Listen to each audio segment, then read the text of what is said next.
Asian horror cinema draws on terrors older than film itself.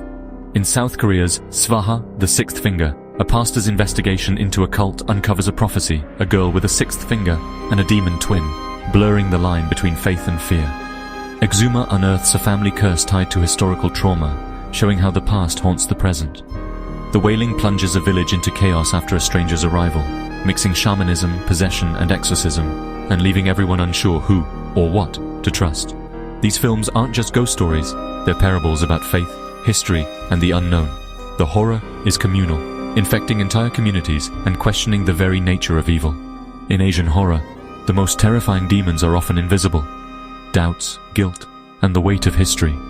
The exorcism is a struggle for identity and sanity, not just a battle against a monster. These stories remind us, sometimes the real monsters are the ones we create ourselves. Asian horror draws from real-world beliefs in black magic. In China, the ancient practice of jiu poison, brewing venomous creatures to create a deadly curse, fueled paranoia about unseen enemies.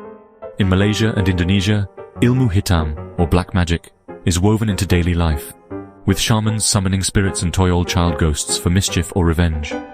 Thailand's Kuman Thong, a golden child ghost, brings fortune if cared for, but vengeance if neglected.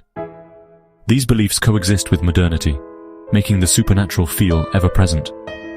Hong Kong's Shaw Brothers films like Boxer's Omen and Seeding of a Ghost brought these terrors to the screen, with grotesque rituals and raw primal fear.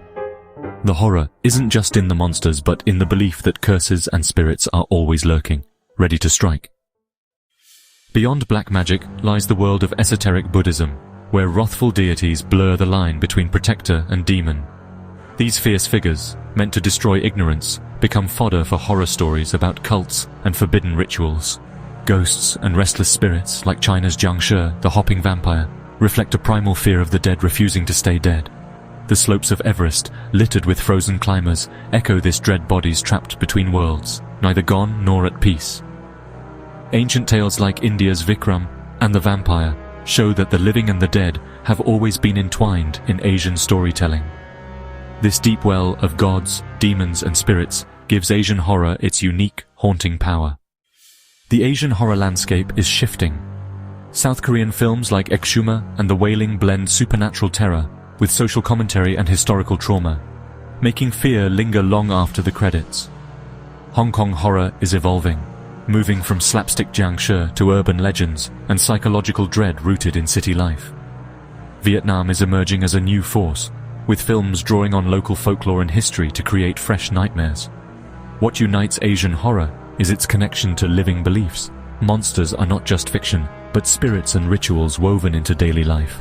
The genre taps into primal fears of the unseen, reminding us that in many places, the boundary between worlds is thin, and sometimes terrifyingly easy to cross.